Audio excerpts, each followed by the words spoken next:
Valentino tested here initially for WRTRD. He was doing lap times approximately 1 minute 34 point whatever. To show how much he's improved in the space of the year, although we're not necessarily always seeing it when we see him behind the wheel, but he did a lap of 1:30.0 something or other this morning.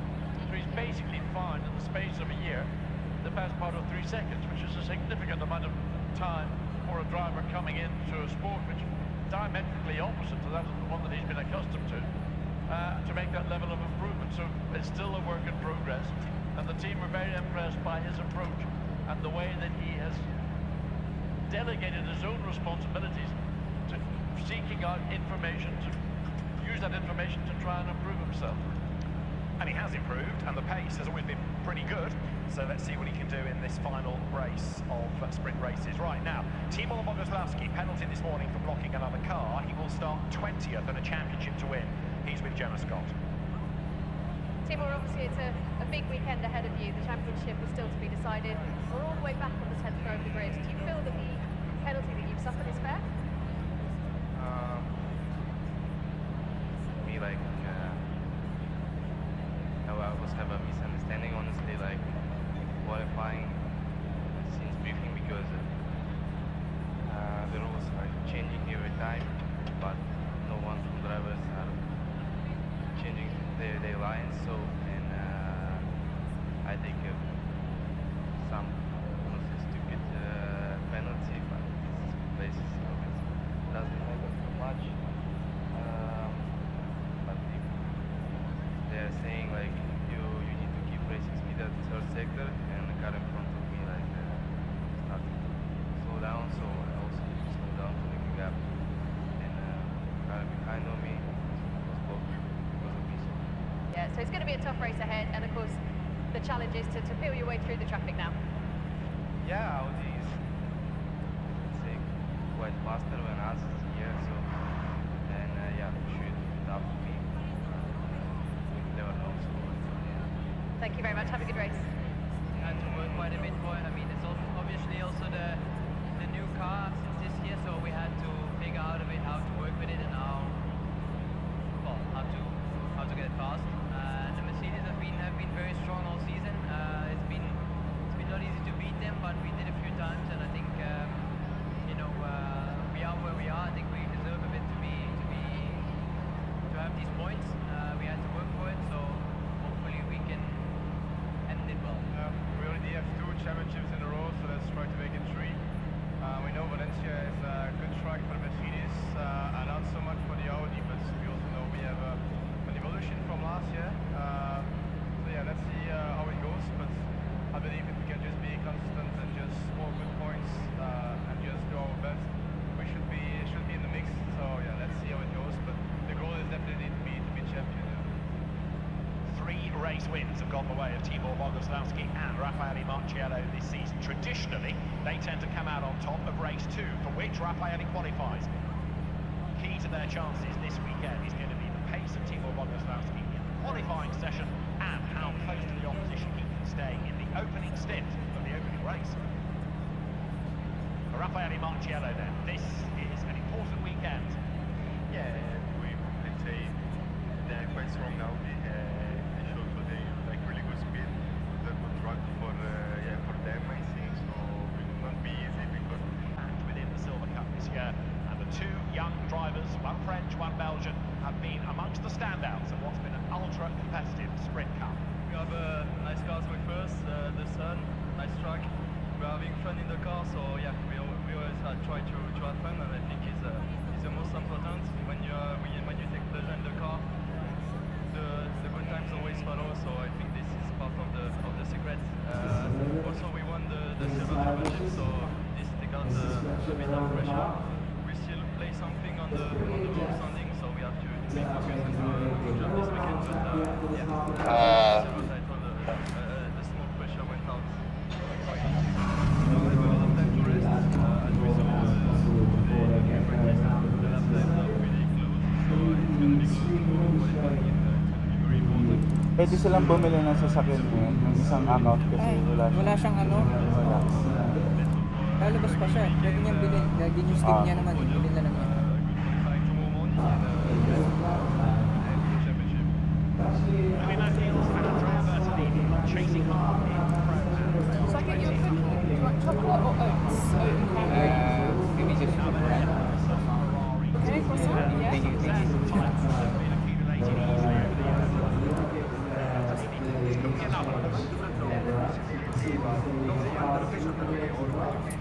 2020. Bibilin pa lang ng isa. Kailangan, ano yun eh, content yun, isang buong content, Oo nga. 2020. Ata.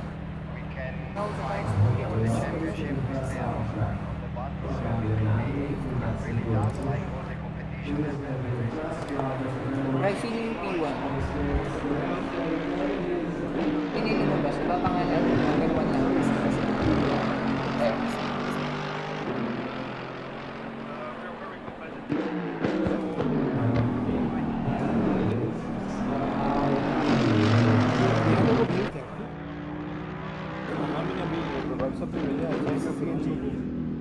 Yeah,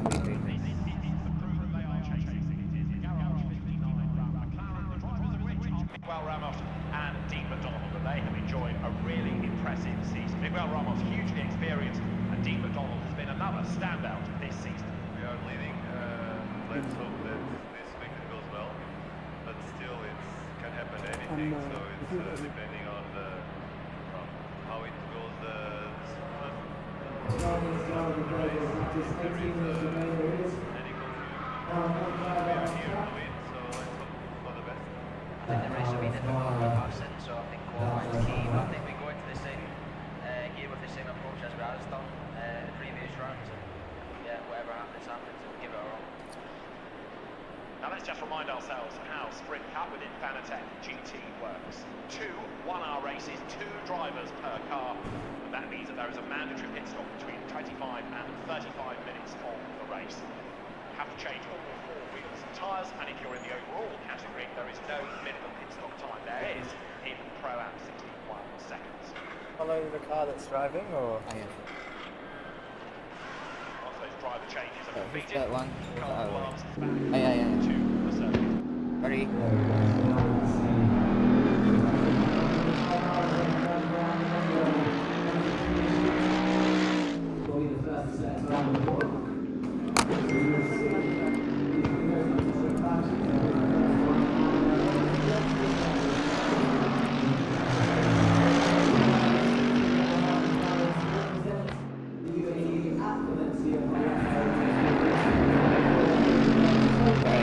Isang number 89. Iba pang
accustomed to make that level of improvement. So it's still a work in progress, and the team were very impressed by his approach and the way that he has delegated his own responsibilities to seeking out information, to use that information to try and improve himself. And he has improved, and the pace has always been pretty good. So let's see what he can do in this final race of sprint races. Right now, Tibor Boguslavski penalty this morning for blocking another car. He will start 20th for the championship to win. That'll be difficult if we're good at the same time. Timor, obviously it's a big weekend ahead of you, the championship. Go on then, Daryl, unmute me. For the how many people are watching? Penalty suffered is fair. Yeah, okay, let's go. We're live? Perfect. Okay, so welcome back. Sorry I disappeared for a couple minutes, and welcome to our other audience who are watching live on YouTube for the Emso Grand Final, the e-racing Grand Final. Every driver competing today, actually, whilst I give a bit of background information, every driver competing today has received a 3 e-racing Emso license, which grants them permission after this event to enter official esports competitions, not just in the UAE, but worldwide. And there is 13 minutes remaining then of this first practice session, just for our live stream viewers to go back through some information that I've already mentioned here live in the showroom at the Mercedes Brand Center in Dubai. We have 12 drivers currently on the grid for the overall Assetto Corsa Competizione Grand Final. These guys have qualified. They entered a 1-month-long competition to set lap times. They could have set the lap times at home. They could have used any e-racing venues in the area. And the goal of that was to set the fastest lap time. The top 12 lap times then go through to the Grand Final here today. So we see the overall Grand Final and the Emirati Grand Final, which will be live after this race. So they've got a practice, a qualifying and a race. What's the difference between those two sessions, I hear you ask in the comment section? And if you haven't already asked that in the comment section, then do it. Make me feel like you're listening to me. Talk to me. I'll respond if I can. I'm sure the race director will pass me on any messages. Anyway, so the overall final. The 12 drivers are racing for 5,000 Arab Emirati dirhams. AED. Only for first place. The first place prize is 5,000 dirhams for the overall race. And then the Emirati race, the top person from Assetto Corsa Competizione will be representing the UAE at the Valencia FIA Motorsport Games 2024, courtesy of Emso and the FIA. So this first race, cash prize for everybody, and then the second race, which is Emiratis only, they'll be fighting to represent their country in Valencia. For those worldwide viewers, 5,000 dirhams, I can't convert it properly in my head, but it's about £1,000, 1,000-ish euros, just a little bit over. So it's a decent prize. First time they've done this in a couple of years, and it's good to see the esports community come back and gather at an event like this live, and I'm sure there'll be many, many more in the future. But for a starting point, it's very impressive to be here at the Mercedes Brand Center in Dubai Design District. A very nice display of all sorts of Mercedes models everywhere, and of course on your screens you can see a Mercedes themselves, the Mercedes AMG GT with the V8 engine. Makes a lovely growl as it flies around this circuit.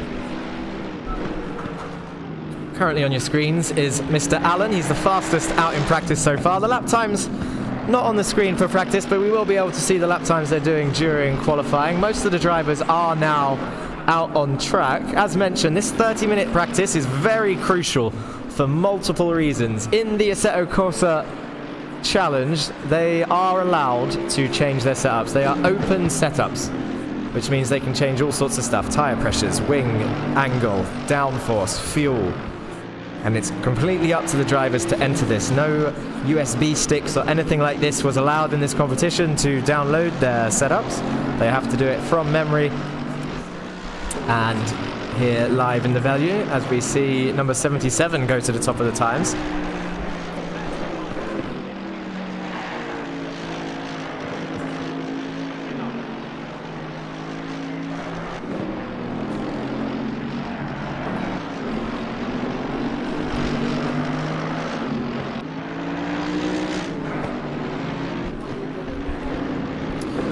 So, as I was saying, setups are all open for the Assetto Corsa version. So technically they are all driving the same car, but the actual feel of the car, each car will feel a little bit different based on each driver's preferences. And now we can see more cars on track. There's only 8 minutes remaining of this 30-minute practice, and I think I can still see 1 or 2 drivers still editing their setups and getting used to their sims. This half an hour, as I was saying, is crucial to get comfortable for the qualifying and for the race. And if I know racing drivers, there will always be 1 or 2 people who will make a lovely racing driver excuse. We do this all the time, racing drivers. Excuses left, right and centre. I wonder what ones we will hear today. It will range from, my tyre pressures were wrong.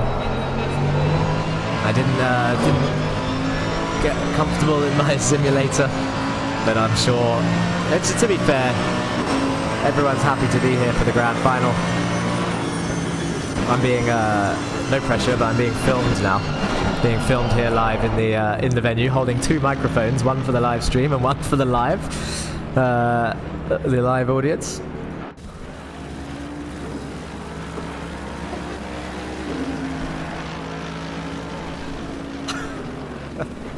Just be natural. Okay, candid or planned. Well, I said that on the live stream. They don't mind. Now I know that you're going to do it. Anyway, 7 minutes remaining of this practice session. Number 77 still fastest on the grid as the race director rushes by to go and sort an issue out. Mr. Allen is still second place, the number 2 Mercedes. Some of the names not quite accurate on the screen. Apologies for this, but we can see Almara, Alazawi, Maki, Didcot and Kazim, those names are correct. As they have 6 minutes remaining, about 4 or 5 laps of the Valencia circuit to get comfortable and get used to this venue, this environment, having their competitors sat next to them. For those that can't see the simulators, actually, for those that are watching the live stream, it's an interesting setup, seeing all the drivers. Obviously, when you do sim racing, normally you're sat at home, whether it's in your bedroom, living room, kitchen, maybe. You can have a simulator set up in your kitchen. But yeah, when you're racing people at home, it's a little bit different. You don't see your competitors, you just see their cars on track, and it dehumanizes the situation a little bit. But right now, you have 12 drivers sat next to each other in the venue. So it becomes that little bit more real, a little bit closer to the real world situation. Still virtual, of course, but this way you can hear, you can feel the emotions, especially when they're going to be battling wheel to wheel for the half an hour race. I wonder if we're going to see emotions rise high as we see them fight and try and remain in track limits and keep all the contact down. There are many stewards involved and race directors as well, and Emso officials everywhere, so the races are being monitored officially for penalties and any advantages gained that maybe aren't fair, sort of track limits. And then of course you have the game penalties as well. The game will be handing out its normal rules in terms of track limits and things like this. And then another dose of the real world situation is the appealing process. So what happens in real life, especially in the lower formulas and for this event, if there is a protest by any driver in the race that maybe hasn't been looked at by the stewards, they are within their right to appeal within 10 minutes of the end of the race. They have a 10-minute time limit to appeal, and at a cost. They have to pay to get that appeal looked at. And then, as happens in real life, if the appeal is won, then they get the money back. If the appeal was a waste of time and incorrect, then they've paid for nothing. That's how it works. I remember the Mini Cooper series in the UK being like this, and people would appeal silly things just to keep the stewards focused on the real stuff. But here we go then, 4 minutes remaining, and it's still number 77 on top, and number 84 is in P2 now, passing D. Allen, and then Ahmed in P4. We'll be hearing from some of the drivers after practice, do a couple of interviews, and you get to see their faces and make it a bit more real. Yeah. It's going to be nice. So there's 3 minutes remaining, and then we'll get some of the drivers over here for the media pen and have a quick chat with how they're feeling mentally before the race goes on. See if they're calm, if they're excited, are they nervous? How would you feel, live streamers, those that are watching on YouTube? Get in the comments.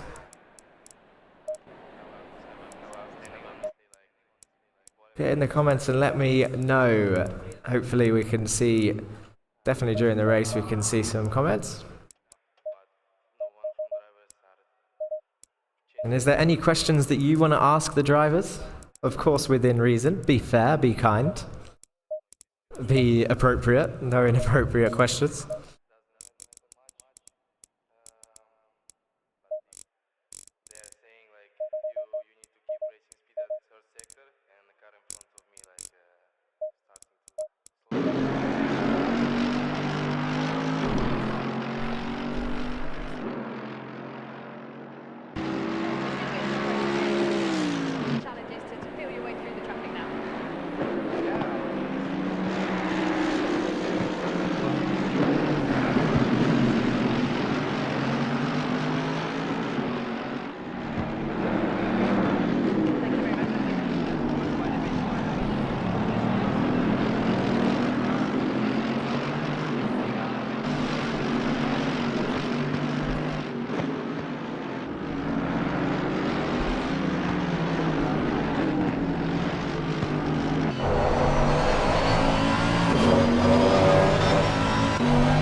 So, live stream viewers and audience, I'm going to leave you for a couple minutes, and then we'll be back during the break, the 10-minute break, with interviews from the drivers. There's 1.5 minutes left of free practice.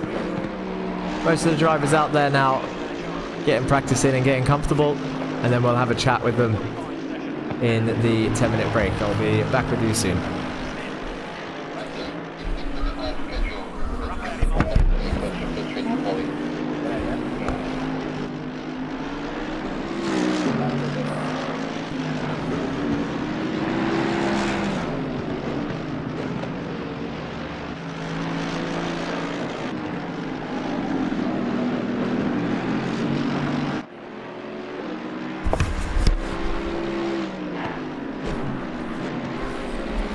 So we do have a question come in actually on YouTube just before practice ends. So Mr. or Mrs. Nightbeard, DM Nightbeard in the YouTube chat has asked, are the drivers in the competition all semi-professional or sponsored drivers, or do we have normal people on the grid? It is a mix of both, I believe. We have a range of drivers here. Some drivers just wanting to try the competition and being quick enough to make it. Like I said, the qualifying rounds, which lasted a month for both Assetto Corsa and iRacing. The qualifying rounds were live for a decent amount of time for everybody to set a lap time. And then those that reside in the UAE were invited to the grand final, the top 12 from both games. I believe even on Assetto Corsa, some PlayStation drivers even made the cut for the grand final, as well as the PC drivers. We have some ex-esports drivers, or maybe still current actually. We can catch up with them and find out exactly what they're doing in terms of sponsored drivers. I see a couple of shirts, professional looking shirts around. And then, yeah, actually I think a majority of the grid are normal drivers from home. So in terms of when this starts up again, absolutely you should try, practice and get involved, because you may be here next time Emso and the FIA run a similar event like this one. Practice comes to a close then. 0 minutes on the clock. Driver interviews on the way in the 10-minute break after free practice.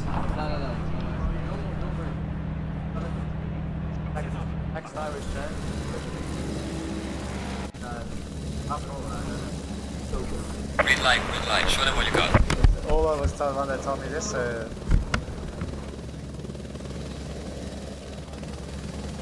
minutes, huh? But it would also give you time to fix the lane. Huh? Yeah. Right. Like natin panglalabas.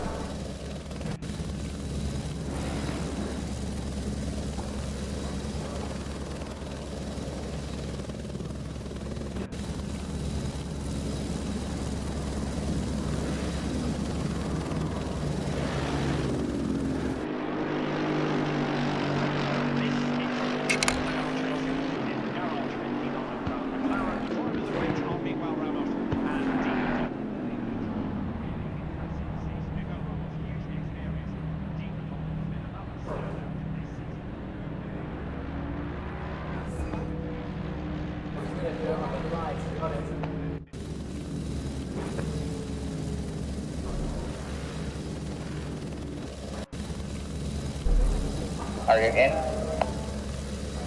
No, not yet.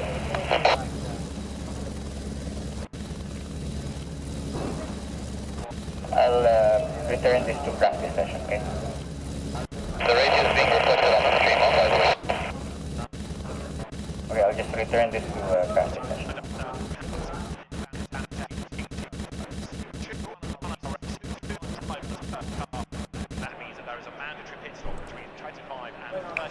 When is the qualifying starting? Never during race session.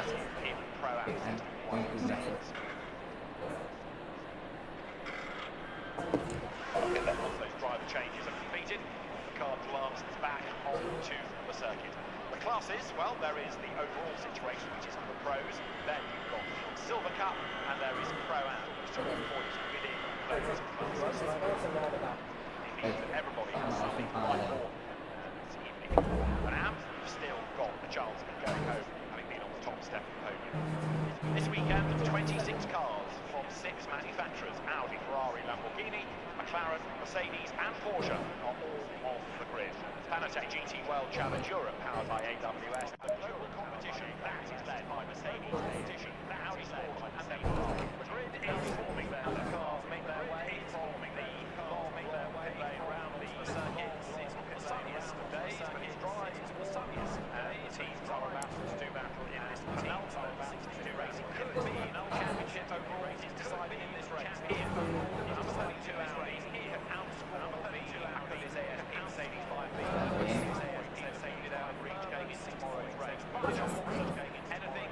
Still cannot join the server. Okay, what will I do? I will just stop the server now, and then just people just yeah. Sure, thanks. Stopping the server. Hindi makapasok. Boss mo muna yung server. Hindi makapasok na. Para mag-tapos, papabago ko na ko.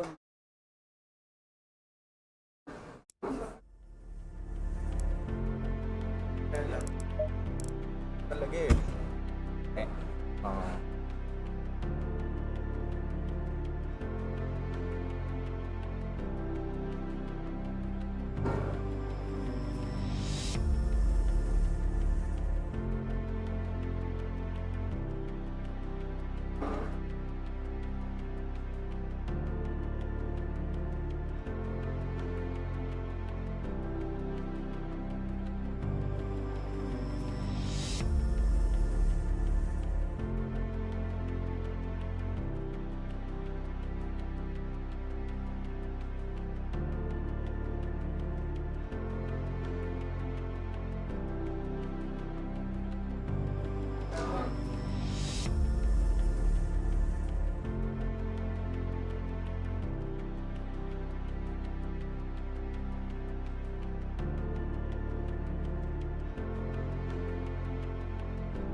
Say again?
What's your indie name?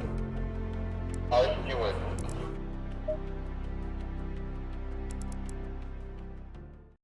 Green light. Had to work quite a bit for it. I mean, it's obviously also the new car since this year, so we had to figure out a bit how to work with it and how. Can you spell it? Well, how to get it fast. The Mercedes have been very strong all season. It's been not easy to beat them, but we did a few times, and I think we are where we are. I think we deserve a bit to have these points. We had to work for it, so hopefully we can end it well. We already have 2 championships in a row, so let's try to make it 3. We know Valencia is a good track for Mercedes, and not so much for the Audi, but we also know we have an evolution from last year. Wally. Green light. Give it all you can. I believe if we can just be consistent and just score good points, and just go best, we should be. Gonna draw the draw now? The goal is definitely to be champion. 3 race wins have gone the way of Tibor Bogoslawski and Raffaele Marciello this season. Traditionally, they tend to come out on top of race 2, for which Raffaele qualifies. Key to their chances this weekend is going to be the pace of Tibor Bogoslawski, qualifying session, and how.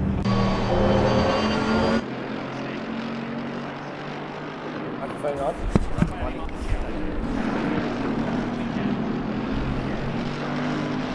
Okay, so qualifying is beginning. Apologies, no break in between practice and qualifying. Interviews postponed for now. Maybe there will be a break to catch up with some of the drivers later on, but right now a tense qualifying session as there's only 6 minutes remaining on the clock. and all the drivers are about to start their out laps and first timed laps. Now you can see the correct names on your screen as well with times.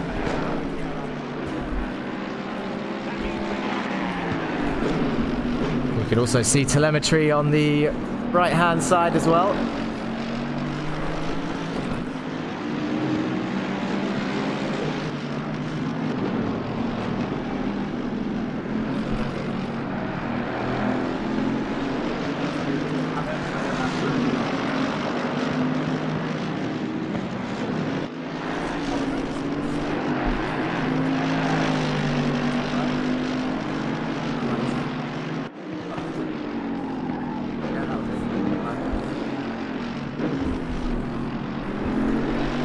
Okay, so 5 minutes remaining then. The driver's just about to complete their out lap. And now we'll start to see, from this point, we'll see some lap times on the board. Who is going to get the all-important pole position here at Valencia? Interested to see the race here, actually, from my perspective. I haven't played a little bit of Assetto Corsa Competizione before. It's a tricky game at times. Plenty of settings to play around with in terms of the car setup, and also you can see in the bottom right on the telemetry there's traction control, there's ABS, there's brake bias, engine mapping. All this sort of data is available for the drivers to change as they go around, and I guarantee that most of them will be different as well. They all have their own driving styles. But as a game, in general, it's pretty tricky, keeping the tyre temperature in, not overheating the tyres or the brakes. The more stress you put on the car, the harder it is to drive, the easier it is to lose the rear. But in terms of the Valencia circuit as well, it's a sort of a new layout for me. And I haven't actually seen many races around this circuit before, so we're going into this race a little bit blind in terms of the main overtaking zones, the potential for contact, which hopefully, of course, we hope that there isn't much, but then again, on the exciting side, we maybe hope that there's a little bit, because we want to see some action. But of course, all the drivers will be hoping to keep their noses clean. As we see Almara go off the circuit, takes an interesting line through the gravel, comes to a stop. I think he's going to go back to the pits, potentially, with only 3 minutes remaining. There he goes.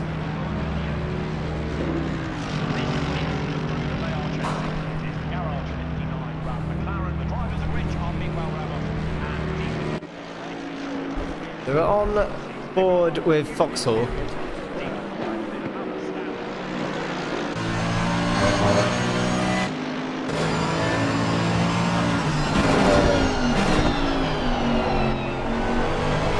Okay, let's follow Joel for a lap then. He's just exited turn 1 and 2. So he comes to the middle of the circuit, cuts in nicely. You can see using a bit of curve there on the inside. In this corner, slightly cambered in. For those that are new to that terminology, camber meaning that the track is at a slight angle.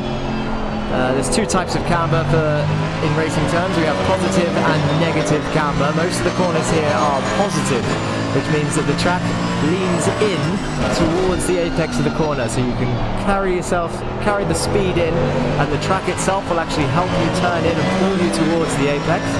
Negative camber is the opposite effect, where the track is angled away from the apex, and the car can get a little bit unsturdy and pulls you away from the track, and you need to be extra careful. An example of that, actually, a great example of an off-camber corner, is Yas Marina circuit underneath the hotel section, where famously Nicholas Latifi crashed and decided the 2021 Formula 1 Championship, but we won't go on about that. We're not still talking about that for 3-4 years later. We're here for the Emso Grand Final to find our winners of the overall and the Emirati races here on Assetto Corsa Competizione.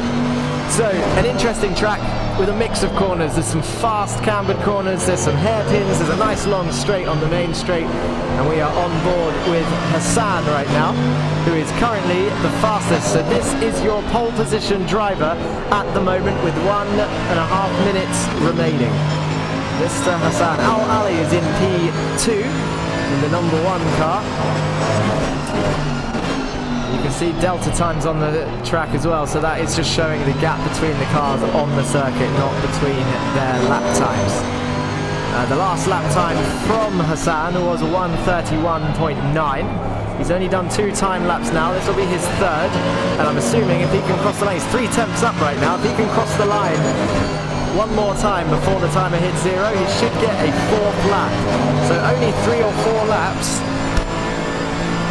to decide the grid of this final. He's lost a couple of tenths there. He's still, oh, look at the exit though. He's got a good exit. 3 tenths up on his previous time. It's going to be a 31.612 if he crosses the line. You can see there, 5. There we go. 131.5 then for Hassan, who's going a little bit quicker. Now let's go on board with the lap. Look at this fast 3rd gear, 4th gear on the exit of turn 1. Uses all the track on the exit. And now towards the heavy braking zone of turn 2. Brakes nicely, angles in towards turn 2. Hits the apex a little bit wide on exit, but not to worry, hasn't lost any time there, just 400ths down on his personal best. Turns into the fast cambered in corner here, down this back straight, being careful of track limits. Look at the fast sweeper, he's gained there, and now he's pretty much dead heat with his fastest lap so far. So can he gain in the second half of the lap? Cuts in nicely, uses a bit of the curve, easy on the throttle on the exit, up through the gears, short shifting to not lose any grit on this final lap. Through here, oh, hard on the brakes, angles in towards the corner, gets it stopped, gets it turned in on a late apex, and now he's found a bit of time. Oh, he's lost it again with a little bit of wheel spin on the exit. He was 500ths up, and now he's back to evens. It's, I mean, it's showing consistency for Hassan here. He's absolutely neck and neck with his personal best as he exits again and loses a bit of time. Look at this corner, this is tricky. Down to 3rd, fast in, sausage curve on the inside, serrated curve on the left. If you go over that, then you will lose time, but a nice tidy line into the final corner, which is downhill, braking towards the outside of the circuit and then towards the inside, but he gets a poor exit on the main straight and loses a 10th. He gained a little bit on entry, but as I said earlier, slow in, fast out is the way, and what happens when you go fast in and slow out? That is what happens. He lost a 10th on the exit, but he's still on pole position with a 1:31.5.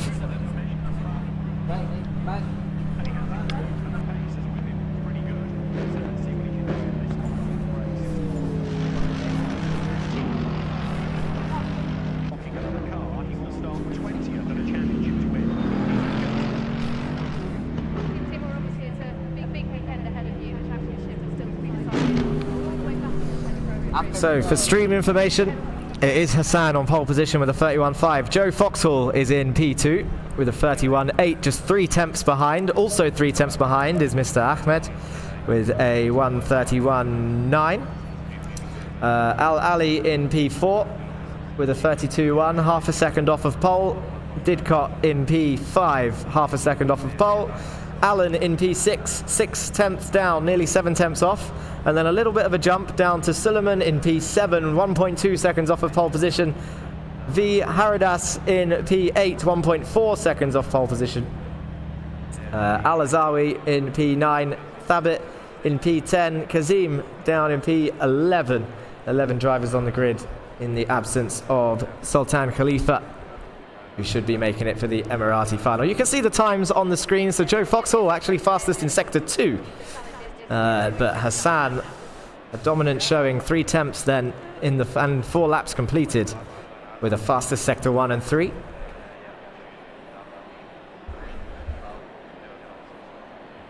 Thank you very much. Happy race.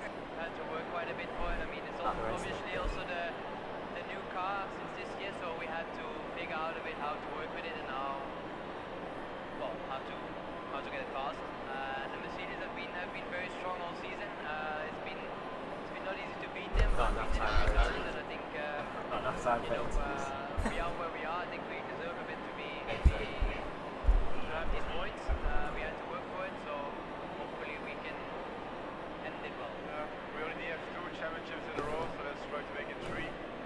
We know Valencia is a good track for Mercedes, and not so much for the Audi, but we also know we have an evolution. So then, YouTube chat and the audience live. So, I didn't have there's not going to be enough time for an interview between quali and the race. There will be 2 minutes rest time, and then with 30 seconds remaining, they will be getting back in the sims. I can see a lot more comments actually now. Let's have a quick read. Sultan Khalifa, best commentator ever. Jack, you're the best commentator ever. Thank you so much, Sultan. But you should be here racing, huh? For the, hopefully he's on his way for the Emirati final at least, for Assetto Corsa. How is the weather today in Dubai? The weather is normally the same all year round, apart from a few days of rain. Let's have a guess of the temperature. I'm going to just say 40 degrees outside, is it, maybe? Someone can tell me that. I'll update you on the weather situation. We're on the cusp, 40 degrees spot. See, I've been here 2 years. I've been here too long already. I can guess the weather. But no, it's we're on the cusp of the exit of summer. So it's starting to cool down. In October, we should be entering the nice phase where we can start wearing jackets in the evening. 35% humidity for those that want to know about the weather. Yeah. Shots by Mo, says W. Not sure which driver he's supporting, but he's enjoying himself. No cameras on the drivers, not for the race, but we do have a camera set up ready for interviews, Sultan. Just waiting for periods of time where they're allowed out of the sim and they can come and have a chat. We can ask them how they're feeling, are they stressed? Shots by Mo says, aren't you supposed to be warming up? Yeah, he should be here, he's not. Mr. Audi Dylan equals W. So Dylan's got some supporters. Dylan currently P6 on the grid, I believe. Let's go, Joel. Hands up emoji. So Joe Foxhall with some fans in the chat. Although the fan in the chat is using Joe Foxhall's YouTube account. So at the moment, Joe Foxhall is supporting Joel Foxhall. Nightbeard is back in the chat and says, go Dylan. And there we go. I think we're caught up on all the YouTube comments. Keep them coming in. The race will be starting shortly. It's a half-an-hour race then. Just as a recap, for those that are just joining or just starting to watch the live stream, 30 seconds. A quick recap about where we are. So, the Emso overall grand final for Assetto Corsa Competizione is about to begin. It's a 30-minute race, 11 drivers on the grid. They are racing for 5,000 dirhams. The winner will get 5,000 dirhams from this race in partnership with the FIA and Emso Motorsports organisation. The drivers getting comfortable, stretching their hands, getting ready for the intense 30 minutes. Setups are ready, strategies are ready. And we are about to see, for me, the first race I've seen on Valencia, and they are off. So here we go then. TV cams are on, and there is Hassan. It's a short rolling lap, a formation lap, and there is Foxhall on the right-hand side with Ahmed and Al Ali side by side on the row behind. Didcot and Dylan Allen on the third row, Suleiman and Haridas on the fourth row, and Al Azawi and Kazim on the fifth row, and then Al Mara at the back. Alone, as there's only 11 drivers on the grid. You can see the red lights are on, and they are about to go off.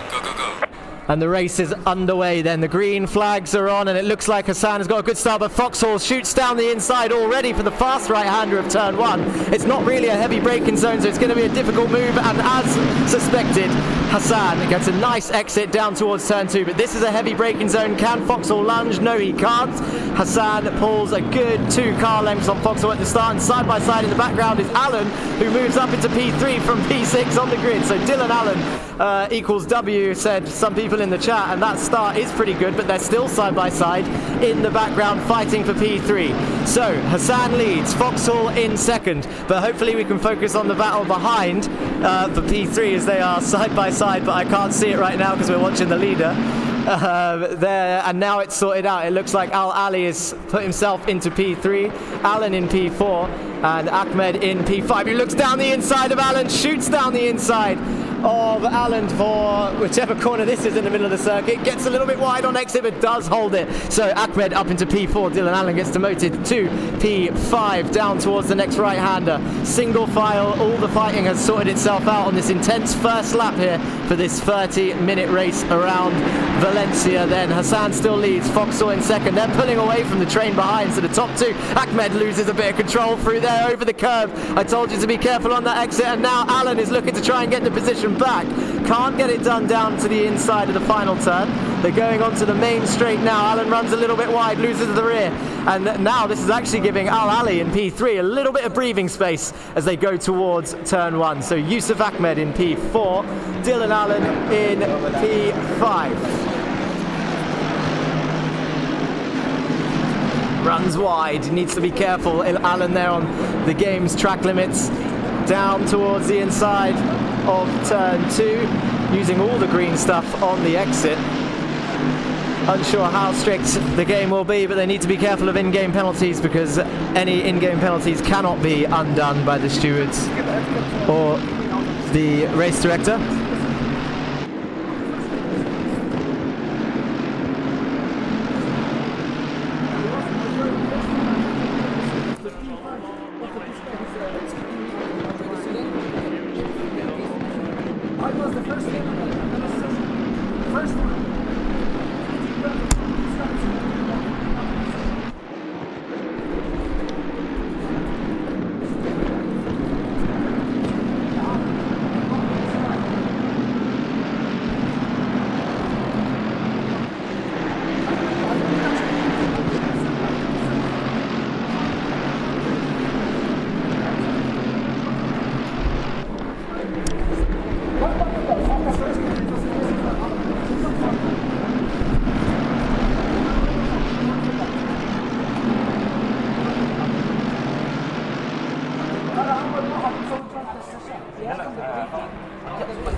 Okay, so 26 minutes remaining.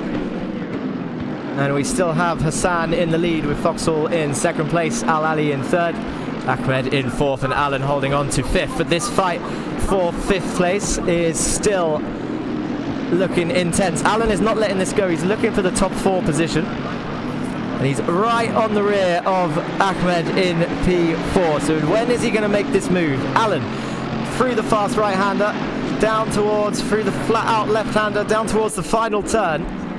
And here we go then. It's going to be a late break if he looks here, but he's trying to set himself. He should be looking to set himself up for a good exit here. Oh, bit of a slide from Ahmed, and Alan's going to have a run here. So they're going down the main straight and across the line. Is Alan going to have a run down towards turn 1? It's not a heavy braking zone, so he's going to have to get it done early. He has a quick look. Down the inside of turn 1 goes Alan. He's going to be side by side, but can Ahmed get a better exit? They give each other room. He slides, does Ahmed, and down to P5 he goes. Alan up into P4. Gets the move done. Down towards turn 2. Ahmed has a little look to get the move back. Oh, nearly brakes late. No contact made. Slides on the rear, and Ahmed is now fully in P5. So Dylan Allen then up into P4. Al Ali solidly in P3. That is Dylan's next target. Can he chase him down and be quicker lap after lap? Suleiman in P6, Haridas in P7, Al-Azawi in P8, Didcot P9, Kazim in P10, Al-Mara in P11, rounding off the field so far. So the field's starting to spread out a little bit now, but the main fight that we are watching with 25 minutes remaining is still Ahmed versus Alan. Oh, late on the brakes goes Ahmed. He goes very deep. He's on the marbles. He's not going to have much grip through there on the exit, and that has gifted Alan a bit of breathing space, and the pressure is off for now for the rest of this lap. Can Ahmed close that gap again later on? I am not sure, but we have 24 minutes remaining to find out. Hassan, cool, calm and collected up into the lead. If we could just have a quick look at the leader. How far ahead is he? There we go. You can see the gap. Hassan into the final turn then. As you go down towards the straight, Joel Foxhall a little bit behind. There he is. So after 7 minutes of racing, the gap is as you see on your screen. A lot of the drivers still on the same straight actually. So in terms of the spread of talent that we have here today, all pretty even. This is why they've made it to the grand final. The top 12 drivers who entered the Assetto Corsa overall time trial, both on PC and PlayStation. I need to find out who the PlayStation drivers are, actually. We can talk about them, because they did a different car and different track for qualifying. I believe the PC guys qualified on Valencia using the Mercedes as they are racing today, and then the PlayStation guys actually did Nürburgring as their qualifying circuit, so they've entered this potentially super blind in terms of the track and controller as well. The PlayStation drivers likely using controllers instead of steering wheels. But as mentioned previously, sim racing venues across the country were open for qualification. And then Hassan fully in control. The closest gap on track right now is Al-Azawi and Haridas then fighting for P8. Al-Azawi right behind Haridas, so this is the closest fight. We actually have a 5-second penalty for Didcot. So as mentioned, the game will have its own penalty system, and as mentioned in the briefing, the penalties given by the game cannot be removed by the stewards.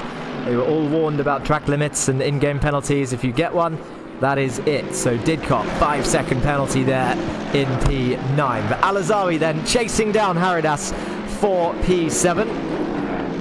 0.8 was the gap when they crossed the line. So I think Haridas has actually extended a little bit. He's gained 4 tenths on that lap, but is he going to go deep into turn 2? Oh, good on the brakes was Al-Azawi then. Gets a nice exit, a little bit of a wiggle on the rear on the exit of the corner. They exit on the left-hand side of the circuit to set up this next right-hander. Looking pretty even Stevens between these two for P7 and 8. And now it looks like this is the sector where Haridas can pull away slightly. He's slightly stronger in sector 2. Al-Azawi was stronger in sector 1. Always got to focus on the exits to try and set up your position to overtake these people. Slow in, fast out. Never the opposite way around, unless you're actually pulling off an overtake, I guess. Fast in, and then try and hold it on the exit. Oh, big cut there for Haridas actually on the inside of that turn. Uses all the curb compared to Al-Azawi behind. Into the right-hander they go. Using all the green stuff on the exit, so the white line not looking like track limits, it is the green stuff. Oh, big slide for Haridas, and look, that's given him an opportunity. I wonder if there was a slowdown or something, but Al-Azawi up the inside then towards the final turn. Downhill braking, he's in the middle of the circuit, so he's going to sacrifice a bit of exit speed, and Haridas might actually get a good exit here and chase him down towards turn 1. It does look like he's got a better exit, and look, Haridas to the inside to defend. Al-Azawi, sorry, defending from Haridas, who's now on the outside for turn 1. Thinks about going to the inside, not close enough, or is he? He's going to have another look. Can't get it down on the brakes there. He's going to set it up for turn 2 as Didcot goes way off the circuit in the background at turn 1. And now Al-Azawi down into turn 2, holds it tight, keeps the position up into P7, and Haridas maybe having an issue there as he gets a poor exit out of turn 2, and that's given a bit of breathing space for those two drivers. Let's have a look at Dylan Allen though in P4. He's only 1 second back from Al-Ali, so he's been closing slowly but surely on P3, so a podium spot is open here for Dylan Allen. Al-Ali under pressure, looking at their last lap times, 1:32.8 for Al-Ali and 1:32.2 for Allen, who was 6 tenths quicker on the last lap. And now you can see the gap here. So Al-Ali's struggling, maybe with tyre temps, maybe with the setup of the car. Maybe he's used too much tyre early on in this race. There's 20 minutes remaining. We're only 1/3 down. Oh, big slide from Al-Ali. That's going to give an opportunity to Allen as he went over the curve down towards the final turn. Allen all over the rear of Al-Ali down into the braking zone. Look how he takes a wider line on entry to get a better exit on Al-Ali in P3, and now he's going to have a look down towards turn 1. He can get it done. He needs to pull out as early as he can. There he goes to the left-hand side. Alan looking to take P3 for the podium spot. Not alongside though. Al Ali just holding on. He's maybe thinking about using turn 2 instead, putting the pressure on P3. Down towards turn 2 they go. Is he going to send it on the brakes? He looks to the inside. Brakes later.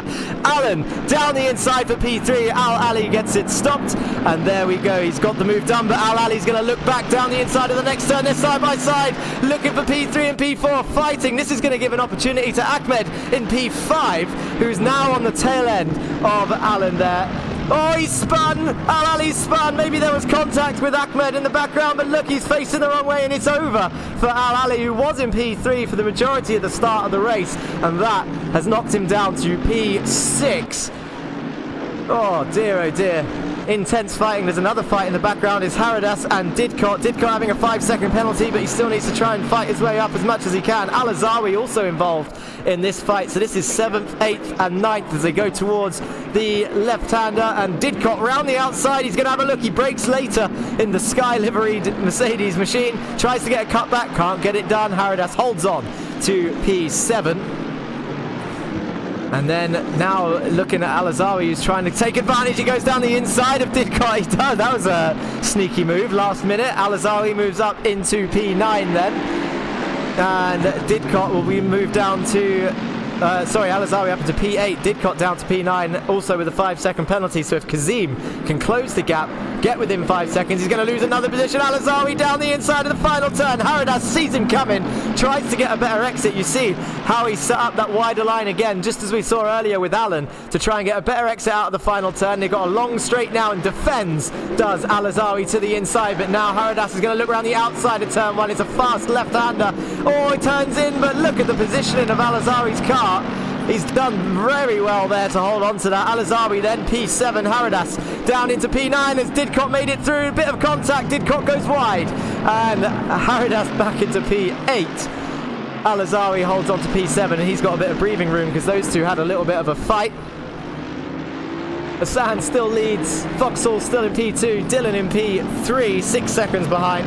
Ahmed in P4. These two, though, still going at it. Didcot not letting this one go. Haradas defends to the inside. Didcot, 5-second penalty, goes for the switchback, gets on the inside of the next corner. Didcot then down the inside, gets the position done. Haradas definitely fast enough to keep this fight going, and I'll tell you who's winning out of this battle. It's neither of the two drivers that you see on the screen. It's actually Al-Azawi in P7. He was well involved in this freeway fight, but because these two have been fighting each other for so long, the gap now is about 1.6 seconds to the two cars behind. So he's pulled away, gets a little bit of, oh, look at him sliding through the corner. Approaching the halfway phase of this race, so maybe tyres are starting to drop off for some of these drivers. The fuel level are lowering, so the car's getting quicker as they come through. So now we're still watching the closest fight on track. To be honest, Suleiman in P5 is only 1.7 seconds back from Ahmed in P4. But it's all going to calm down a little bit now for this middle phase of the race. But definitely we need to have a chat with Hassan at some point today, because he has been, from the outside looking in anyway, cool, calm and collected from the start of this race till now. Doesn't look like he's putting a foot wrong out there in the lead. He is 2.4 seconds ahead of Joel Foxhall. There you can see in the background was Joel. So this is your current leader then, Kamil Hassan, the number 50 machine. 2.4 seconds in the lead. His lap times are consistently 1:31.7, whereas Foxhall's best lap was 31.9. His last lap was 32.2. So a bit of pressure for Joel here on the Assetto Corsa challenge, but both of them are still pulling away from third place Dylan Allen. So your podium looking pretty secure at the moment, but anything can happen. It's not over until it's over.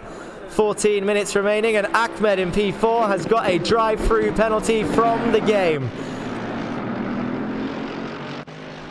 Ahmed in car number 90. Unsure on the reasoning. It will be track limits, I assume. As mentioned before in the briefing, the game will give out its own penalties, which the stewards won't be able to undo, so you have to stay within the game's rules.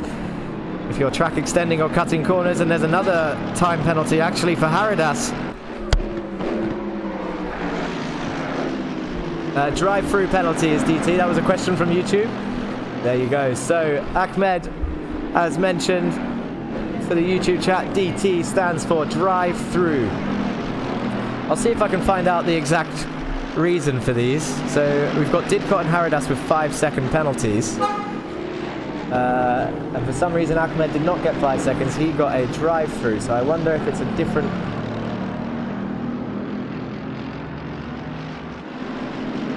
penalty system.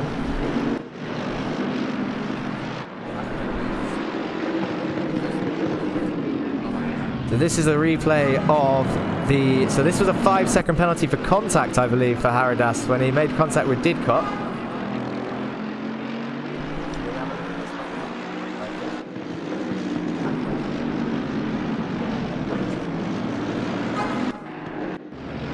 So this is a replay on your screens of Ahmed. Oh, big. So actually, that's from earlier on. We just saw the replay of the contact with Al Ali, which sent him into a spin. So Al Ali was in P3 at the time. You can hear that beeping. It's very, very annoying, but I'm sure it'll stop soon. So Al Ali, actually it was contact that caused Al Ali to spin, and it gave him a drive-through penalty. So that replay we just saw on your screens, that is why Ahmed in P4 is going to have to go through the pits at some point in the next 12 minutes. And that will definitely drop him down the order. Good news for Suleiman though, in P5, he will likely gain a position. Al Ali will likely gain the position back after being spun out. So the only other 5 seconds, actually, we can probably have a quick look at Didcot's replay as well, the number 95, who also has a 5 seconds. Let's have a quick look at this replay on Y.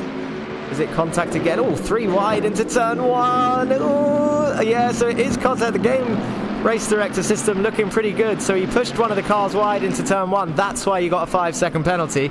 So all 3 penalties you see on your screen were for contact in some form or another. Hello, sir. I won't say your name on stream. We have viewers, but I'm being greeted in the showroom, guys. It's very weird to do this event live in person and on live stream, but Mr. Local Guy, Mr. Local Guy who crashed into me at Imola for no, we were I don't forget these things. No, we're not talking about penalties. Let's get back onto the race. 11 minutes remaining of this first race of the day.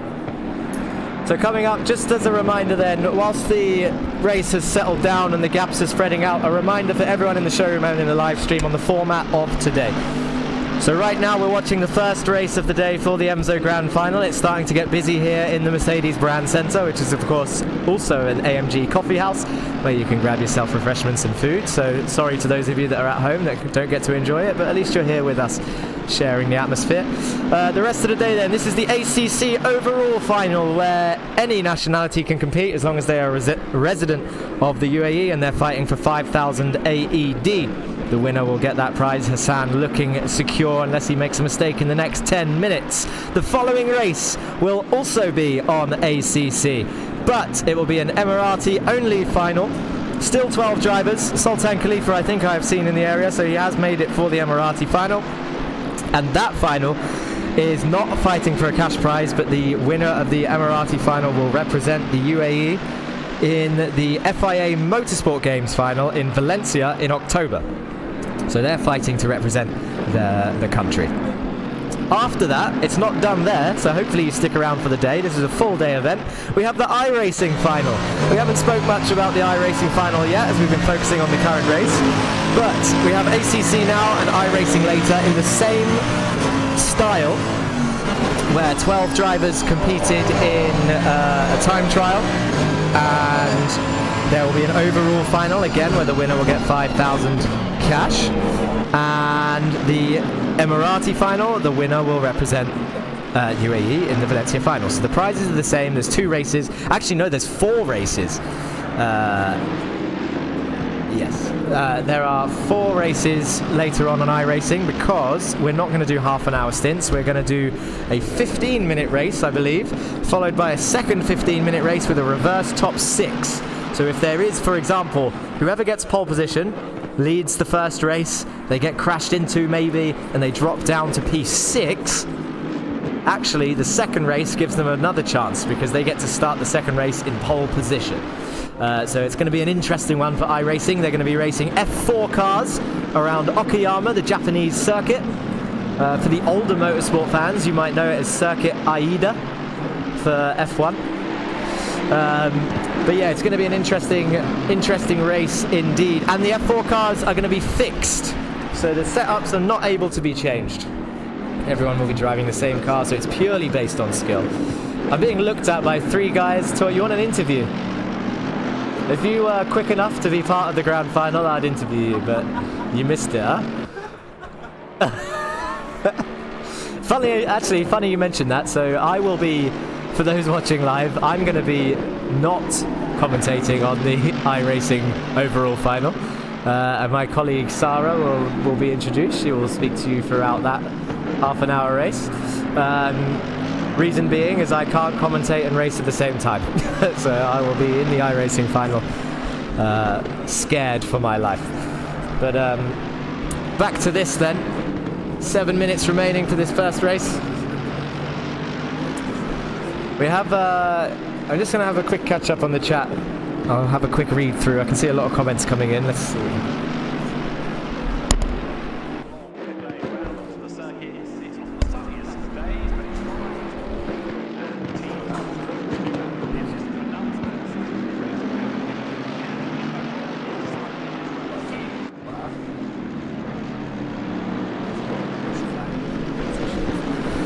Okay.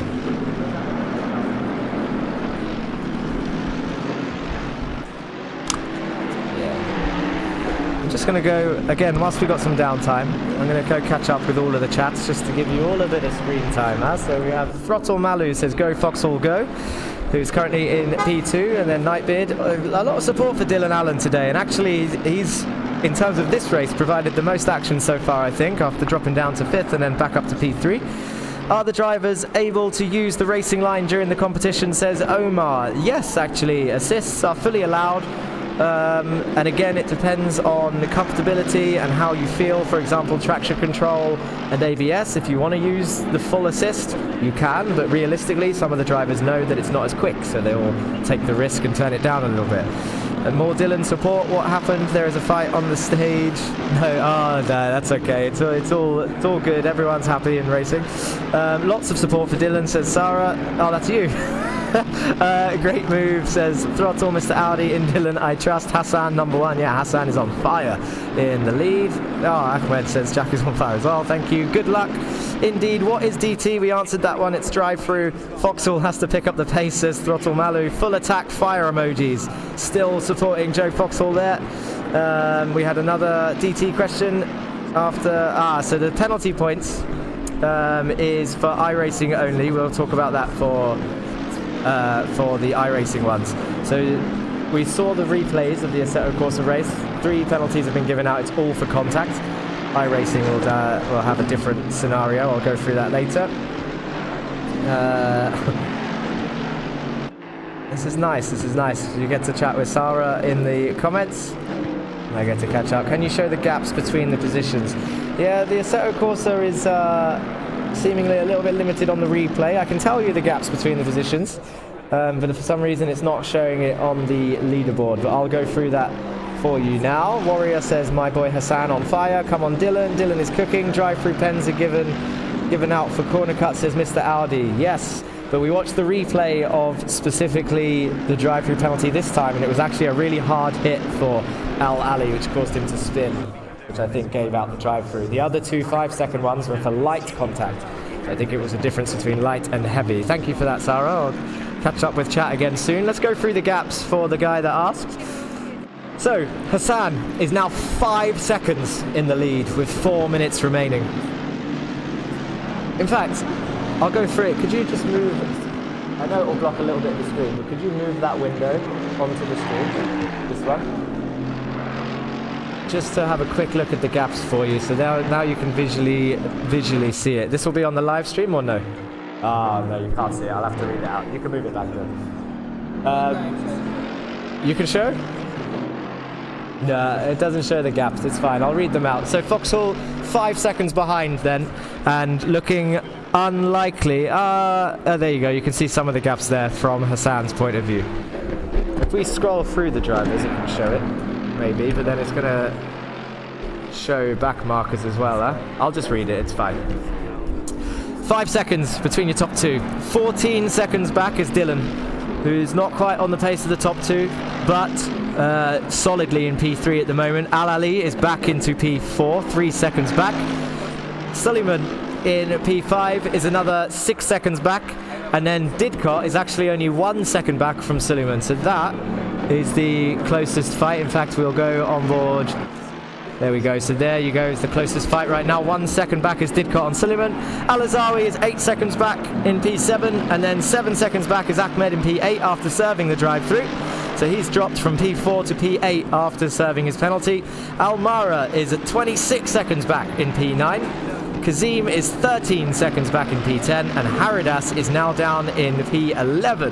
1 minute back, and there's a 12th driver down 7 seconds back. So yeah, in terms of fights, this is your closest one. 0.4 the gap now. Didcot looking to gain a position here. He's in P6 and he's chasing down P5. There is only 2.5 minutes remaining of this race, so we will focus on these two for the remainder until Hassan is closer to the finish line.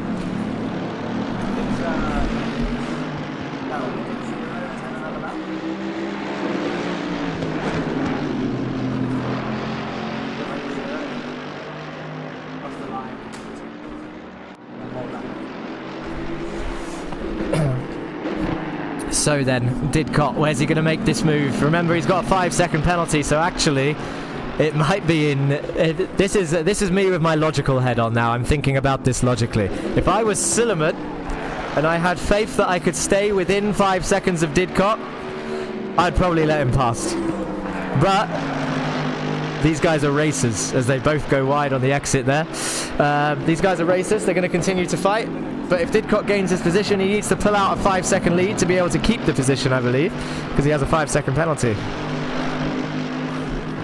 For them.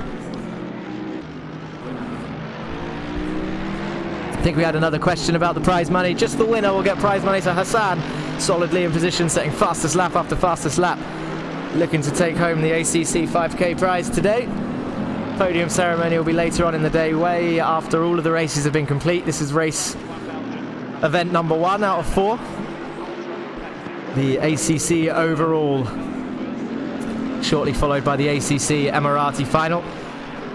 I'm sure there will be downtime to... I know I said we're going to get some interviews, get these drivers on camera and catch up and find out a little bit about the drivers. There will be time to do that today, I am sure. But they'll be just coming off of a half-an-hour race. We'll definitely try and have a chat with Hassan, Foxhall and Alan at least.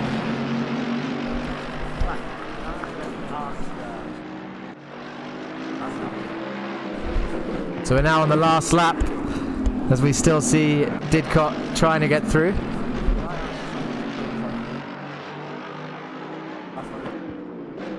After the race.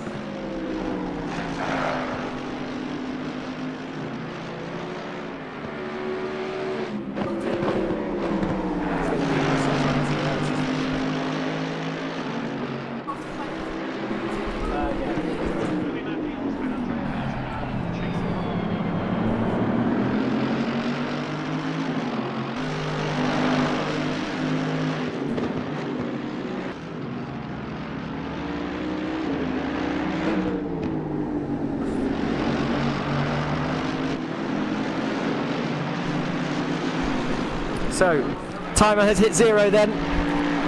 After half an hour of racing, a very short 4-lap qualifying session and a half an hour practice to get their sim setups on. And it is Hassan in car number 50 who is approaching the final turn now, down the hill into the final braking zone. Turns in nicely. An absolutely flawless race then. No penalties for Hassan as he wiggles to the left wiggles to the right. No, he's going to keep it on the left. He doesn't want to see the pit wall, but he is the winner then. Hassan, number 50, comes home across the line to take the win of the Assetto Corsa final, and Joe Foxall brings it home in P2, and then in the background we should see Dylan enter in the final turn to come home in P3 for your final podium of the ACC overall final. But a light to flag victory for Hassan. Being offered desserts. It's too early for this, huh? Carrot cake. Maybe I'll take one for the winner, Hassan. So the gap in the end, 6.5 seconds. An absolutely dominant performance. And Foxhall, of course, also did well. Challenged him at the start, down the inside of turn 1. Couldn't get the move done. And then Alan providing most of the action today. I'm going to try and grab the top 3 and bring them over for an interview. We'll have a quick catch up and see how they're feeling. Again, if you have any questions, appropriate questions, funny questions, whilst they're being interviewed, we can try and ask them. 2 1-hour races, 2 drivers per car. That means that there is a mandatory pit stop between 25 and 35 minutes of the race.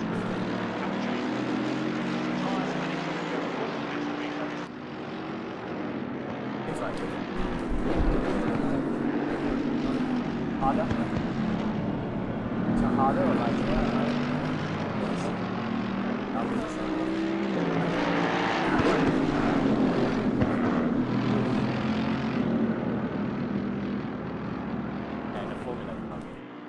On a different track. Yes. Still got the chance of going home, having been on the top step of the podium. This weekend, 26 cars from 6 manufacturers, McLaren, Mercedes and Porsche on the grid. Planetary GT World Challenge Europe, powered by AWS, is part of the global competition that is led by Mercedes, AMG, Audi Sport and then Ferrari. The grid is forming then as the cars make their way from the long pit lane around to the circuit. Days, but it's dry, and the teams are about to do that in this penultimate. You want to chat? I'm being bugged again by the crasher. No cursing. We're live here. We're live here at the Mercedes Brand Centre in Dubai. How are you feeling today anyway? Amazing. Oh, your voice is soothing. I bet all the stream viewers were like, ooh, who's this? I'm not going to be competing. Can you tell where this guy's from, guys, in chat? Tell me where this guy's from. Start this thing again, bro. So some of the drivers are coming out the sim now after an intense race.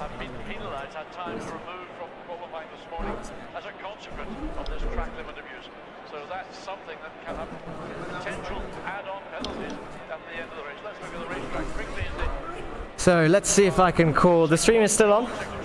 Okay. Let's see. We don't need the camera change just yet, but let's see if I can grab...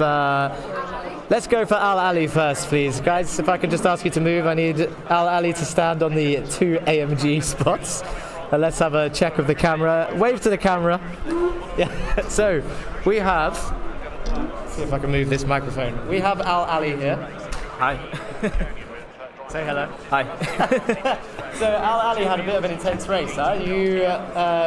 There was contact in the middle which caused the spin, dropped you down the order. Could you talk to me about your mentality during that moment? Because actually, it's from the outside looking in, you seem cool, calm, collected. You made your way back up to P4. The driver that hit you got a drive through. Tell us about this whole situation from your point of view. Yeah, well, I just had been overtaken at the time. I think it was in sector 2, but when I was hit, I was confident that I could get back up because I saw the quali times and I knew that I could make it back up. At the end, I was catching to Dylan, but there wasn't enough time to catch up. I was really making time. Yeah, we'll talk to Dylan shortly. He had a little bit of battles as well, but in terms of the fights for that half an hour, it was Dylan and yourself that provided the most action. The top 2 kind of getting away, but like you said, you were confident with the pace. All in all. Other than the spin, you were happy with the result. How did you feel with the setup? You were confident from qualifying, or? During qualifying, I wasn't too confident, as I had just set up the wheel, getting everything together. But at the beginning of the race, the first 15 minutes wasn't quite good, but the last 15 minutes I was quite confident and I was making up more time. This is interesting. So the last 15 minutes felt good, and normally it's the other way around. So normally people feel confident on high fuel, fresh tyres. So you're saying in terms of your setup and comfortability, after your tyres were worn a little bit, the car was lighter, you felt more confident and you were pushing harder? Yeah, 100%. It felt a lot better. It could steer in more. It wasn't as understeer as before. Congratulations on P4, Mr. Al Ali. I hope you had fun and we'll speak to you again soon. Thank you so much. You too. Well done.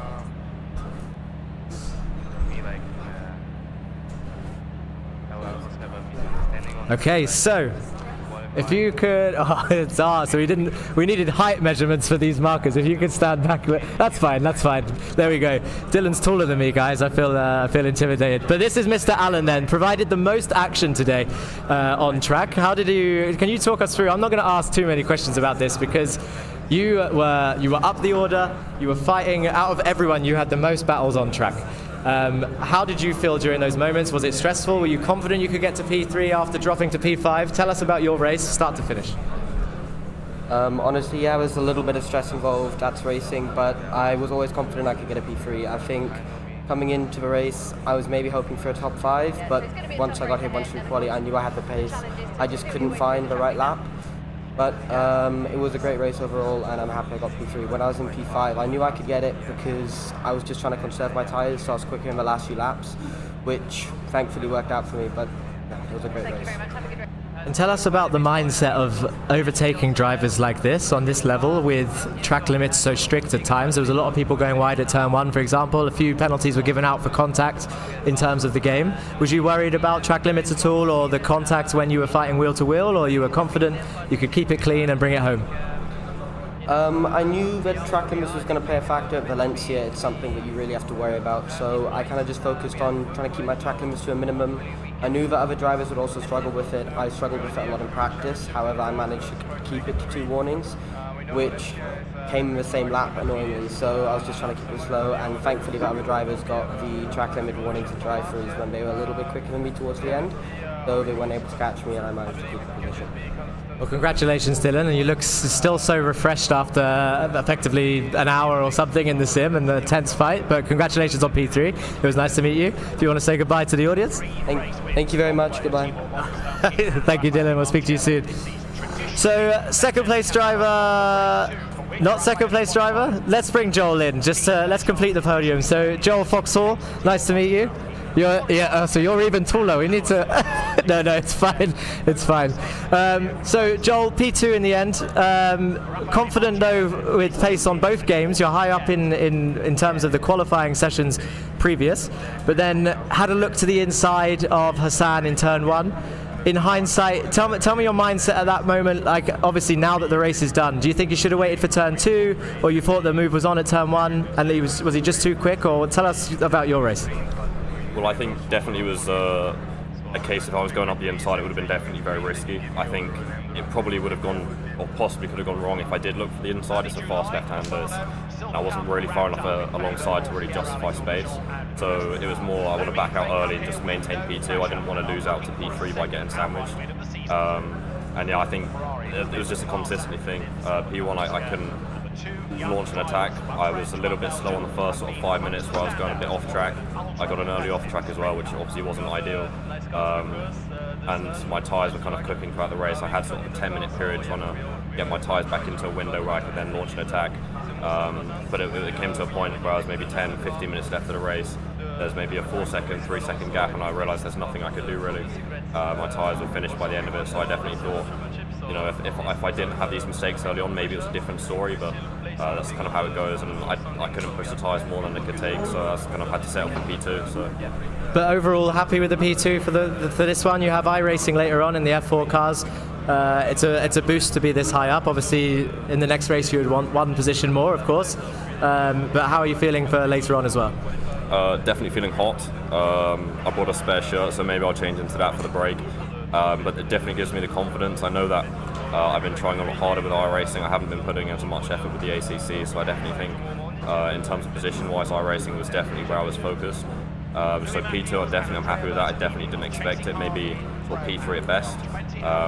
But you know, it was opportunistic in qualifying and definitely consistent enough in the race. So I think with iRacing now, we've got two 50-minute races. I definitely think that's when my pace can really come out, and hopefully I can, you know, attack for the win, and hopefully, best case scenario, win both races. Maybe I can finish P1 and P2 in both, but yeah, I'm definitely feeling pretty comfortable for iRacing now. So yeah. This is good to see. It was nice to meet you. Congratulations on P2. Is there, before I let you go, is there anyone you want to say hello or thank you to before I let you go rest? Hello Molly, hello family, and a quick thank you to Yashish, just in case I don't get the opportunity. Obviously, Yashish couldn't be here today. He would have been here if he could for the iRacing, but you know, without him, I definitely wouldn't have been quite in this position. So I have a big thanks to Yashish Manohar for kind of getting me into a headspace where I feel like I can compete at the top. And yeah, just thanks for him, and I'm sad he can't be here today. No worries, Joel. Thank you. Nice to meet you. Congratulations. We'll see you soon. Looking keen for the iRacing final. The winner. Shall we bring the winner on? This is Mr. Hassan. Nice to meet you. Congratulations on P1. Look at you, breaking a little sweat, but not much after an hour in the sim. It was kind of sweaty. It was kind of sweaty, but I tried to manage Joel outside, and it worked. Yeah, I mean, half an hour of pure consistency, fastest lap after fastest lap. Joel was telling us he cooked his tyres early on in the race, and then when he was back in the window, you had already pulled 3-4 seconds, so looking difficult. But tell us how you managed that. It was pole to victory. Tell us about the start as well. He was on your inside, a bit nervous? I mean, starting, I was trying to go to the outside to squeeze him out, and then I saw him move to the inside. I was just stick to the middle. If he goes to the inside, I'll just defend it, and if he goes to the outside, I'll just push him out wide. And then it worked out. So staying in the middle helped me out a little bit in turn 1. So yeah, turn 2 was probably the better option, I think, to try and set that up at the start. But realistically, your pace was so consistent over the full 30 minutes, and you pulled, I think, 6 seconds in the end. And like Joel's no slouch, you're both obviously very, very good top drivers. But you must be over the moon. P1, it's overall. It's like surreal. Like you can't expect it. Like going inside, you'll never go like, oh, I will win. You just like go for the feeling. Do your best. Do what you're practiced to do, and just hope for the best. No worries. It was very nice to meet you. And before I let you go, look at this guy on the screen. Before I let you go, is there anyone you want to say hello or thank you to on the live stream? I'll just thank you for all the community, the sim racing community in the United Arab Emirates. Thank you for this organization to do this in the Middle East. So hopefully this will be the first of many. And thank you for everyone for having me. No worries. Thank you. Nice to meet you, Hassan, and good luck. I mean, you're P1, you're done. We have some comments coming in. I'm gonna. If we put the camera back on, I'll just say hello to everyone ready for the next race. Oh look, there I am. Hello guys. So I'm Jack Johns. I'm your host for today, and I'll be joined by Sarah. You can come say hello, or you don't have to. It's up to you. Sarah's joining. Come say hello. Come on. Sarah's joining you on the YouTube chat right now, and then as mentioned, she will be commentating the iRacing overall race later on, as I'll be in the driver's seat racing the ready Joel Foxhall. I'm nervous, guys, but don't tell anyone. But so Sarah, it was a pretty good first race, and we've got a lot of chats going on. It was exciting. We've got the Emirati ACC race next. How are you feeling? Yeah, really good. Really excited to see how it's going. Yeah, lots of support in the chat for Hassan and Dylan. It's great to see everyone getting so involved, and yeah, looking forward to it. A little bit nervous because it'll be my first commentary on iRacing. Yeah, so we'll see how it goes, and obviously I'll be supporting you secretly. Tell us quickly, without mentioning organisations, because you do commentate before. Racing is new, but what kind of stuff have you done before? Well, it's been mostly paddle tennis, so it's quite different. I know the sport really, really well. I'm not a driver. It looks like we're going to have to wrap up, I think. But we're going to have to wrap up. No worries. We'll have another catch up later. So drivers briefing for the Emirati final will be starting now. Thank you guys. I'll speak to you soon. All drivers for the Emirati ACC final. All drivers for the Emirati ACC final, can you go to the front of the stage and get ready for your briefing? The grid has been shuffled a bit with grid drops from behavioural warning points, grid drops from offences this morning, and his car in the end will start 12 on the grid, sharing with Fred Vervish, the man with his back to us right now in the black shirt. Well, Valentino tested here initially for WRTRD. He was doing lap times approximately 1 minute 34 point whatever. To show how much he's improved in the space of the year, although we're not necessarily always seeing it when we see him behind the wheel, but he he did a lap 1:38.0 or something or other this morning. So he's basically found in the space of a year the best part of 3 seconds, which is a significant amount of time for a driver coming into a sport which is diametrically opposite to that of the one that he's been accustomed to make that level of improvement. So it's still a work in progress, and the team are very impressed by his approach and the way that he has delegated his own responsibilities to seeking out information, to use that information to try and improve himself. And he has improved, and the pace has always been pretty good. So let's see what he can do in this final race of sprint races. Right now, Timur Boguslavski, penalty this morning for blocking another car. He will start 20th in a championship to win. He's with Gemma Scott. Timur, obviously it's a big weekend ahead of you. The championship is still to be decided. We're all the way back on the 10th row of the grid. Do you feel that the penalty that you've suffered is fair? For me, like, I was have a misunderstanding, honestly, like, qualifying seems beefy because the rules are changing every time, but no one from drivers are changing their lines, so, and I think some, honestly, stupid penalty, but it's places, so it doesn't matter so much. But if they're saying, like, you need to keep racing speed at the third sector, and the car in front of me, like, slow down, so I also slowed down to make a gap, and the car behind on me was blocked because of me. Yeah, so it's going to be a tough race ahead, and of course the challenge is to feel your way through the traffic now. Yeah, Audi is quite faster than us here, so, and yeah, should stop. Thank you very much. Have a good race. I had to work quite a bit for it. I mean, it's obviously also the new car since this year, so we had to figure out a bit how to work with it and how to get it fast. The Mercedes have been very strong all season. It's been not easy to beat them, but we did a few times, and I think we are where we are. I think we deserve a bit to have these points. We had to work for it, so hopefully we can end it well. We already have 2 championships in a row, so let's try to make it 3.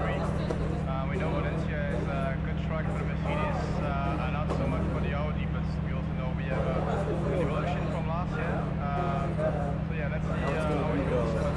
But I think we can just be we should be in the mix.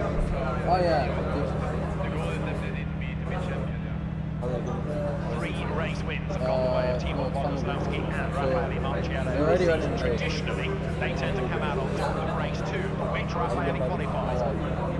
Key to their chances this weekend is going to be the pace of Timur Boguslavski, qualifying session, and how fast the staying in the opening stint. I'm just for this event hoping. Raffaele Marciello, this is going to be That's very weekend. replacement of Rislango. No, I'm not really into racing that much.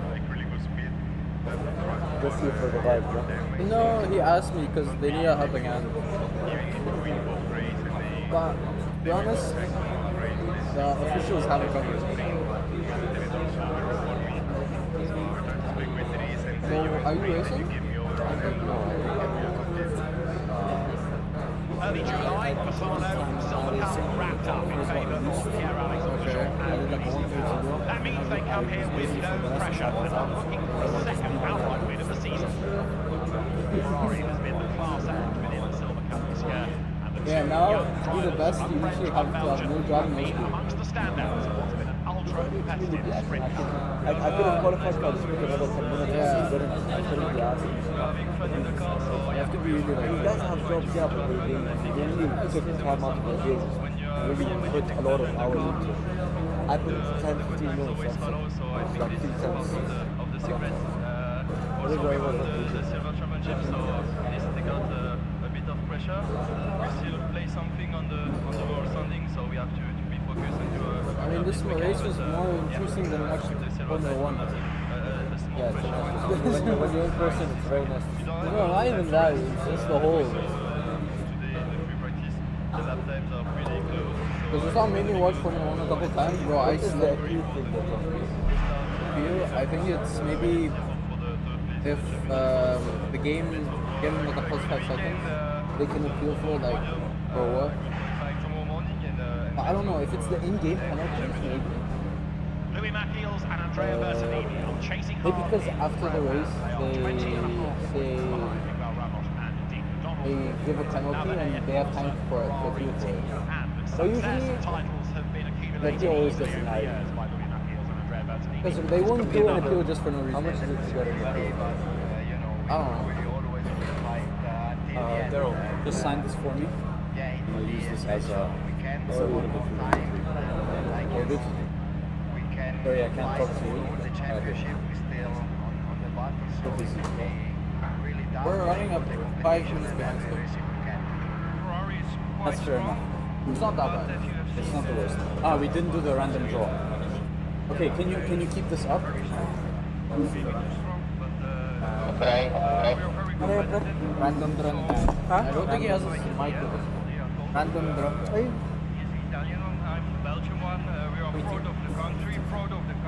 Because one guy from the first race he didn't come, so one of the first guy from the waiting list took his place.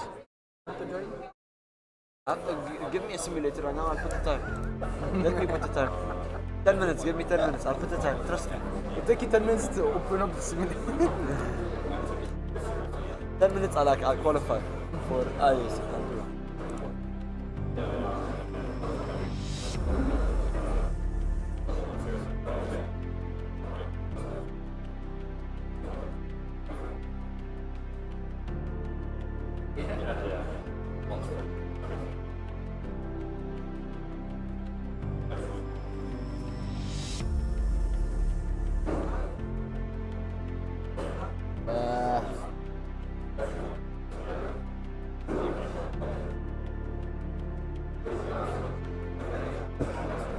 Tell Ruslan to hurry up.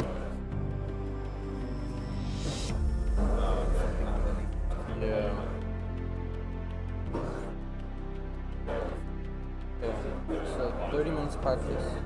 I think we're running 30 minutes behind schedule. Or do we just give him 20 minutes practice? Okay. Oh, some people twice. Wait.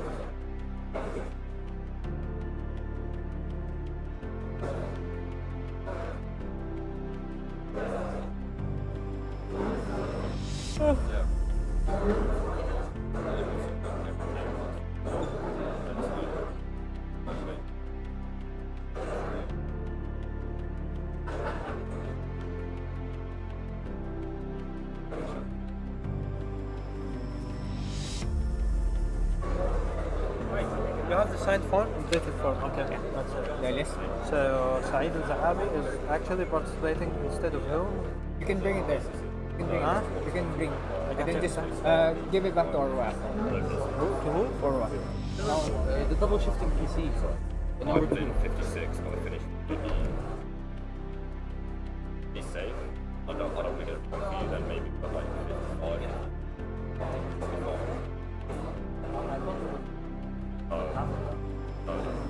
That's just 30 minutes, same tires. Yeah, from the tires, I don't know how much practice on these conditions.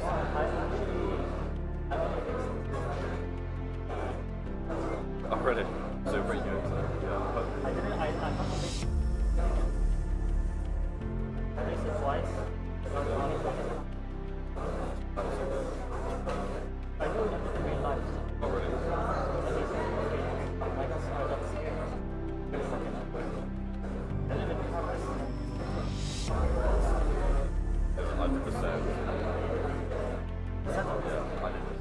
I changed it slightly. The one that the guy wrote 1/3. I'm not sure.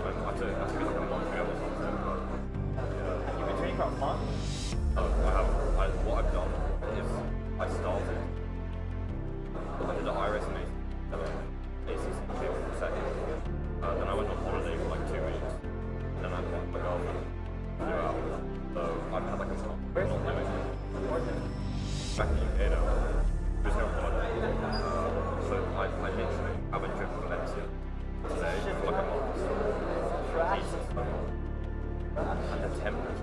I was like half the race just trying to manage my tyres and not put them just my right tyres, like the whole year, my right and they were like, my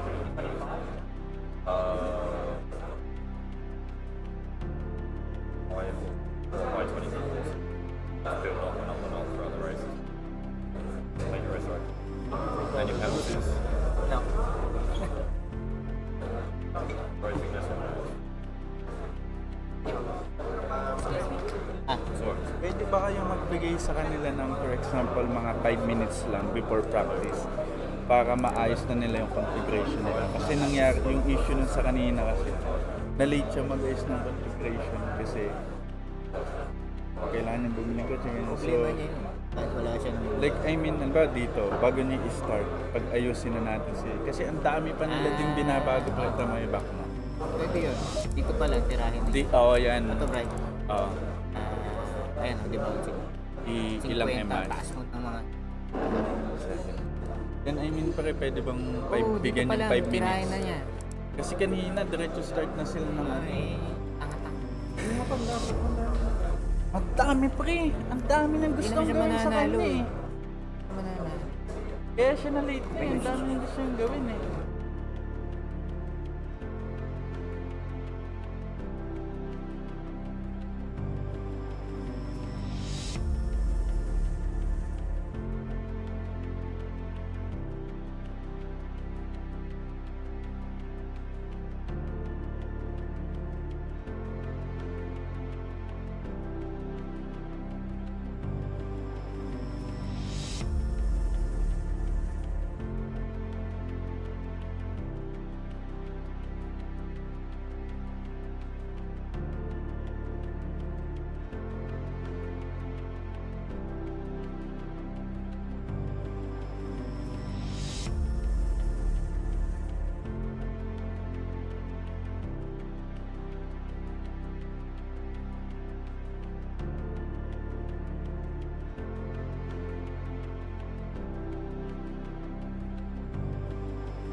Green light, go, go, go. I mean, it's obviously also the new car since this year, so we had to figure out a bit how to work with it and how to get it fast. The Mercedes have been very strong all season. It's been not easy to beat them, but we did a few times, and I think we are where we are. I think we deserve a bit to have these points. We had to work for it, so hopefully we can end it well. Green light, show them what you got. In a row, so let's try to make it 3. We know Valencia is a good track for the Mercedes, and not so much for the Audi, but we also know we have an evolution from last year. So yeah, let's see how it goes, but I believe if we can just be consistent and just score good points and just do our best, we should be in the mix. So yeah, let's see how it goes, but the goal is definitely to be champion. Yeah. 3 race wins have gone the way of Tibor Bogoslavsky and Raffaele Marciello this season. Traditionally, they tend to come out on top of race 2, for which Raffaele qualifies. Key to their chances this weekend is going to be the pace of Tibor Bogoslavsky in the qualifying session and how close to the opposition he can stay in the opening stint of the opening race. For Raffaele Marciello then, this is an important weekend. Yeah, let's say they're quite strong now. They showed today like really good speed. They're good track for them, I think. So it will not be easy because even if we win both races and they will do second both races, they still will be champion in sprint. But I mean the results overall for me. So I try to speak with Dries and say you in sprint and you give me overall an endurance, then we can be a good bit. Early July, Bassano Silver Cup wrapped up in favour of Pierre-Alexandre Jean and Ulysse Lepau. That means they come a second outright win of the season. The Ferrari has been the class act within the Silver Cup this year, and the two young drivers, one French, one Belgian, have been amongst the standouts of what's been an ultra-competitive sprint cup. We have nice cars with us, the sun, nice track. We're having fun in the car, so yeah, we always try to have fun, and I think it's the most important when you take pleasure in the car. The good times always follow, so I think this is part of the secret. Also, we won the silver championship, so this take out a bit of pressure. We still play something on the overall standing, so we have to be focused and do a good job this weekend. But yeah, with the silver title, the small pressure went out going in this weekend. You don't have a lot of time to rest.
They are chasing. It's the garage pitching behind Ralph McLaren, the drivers of which are being well wrapped up.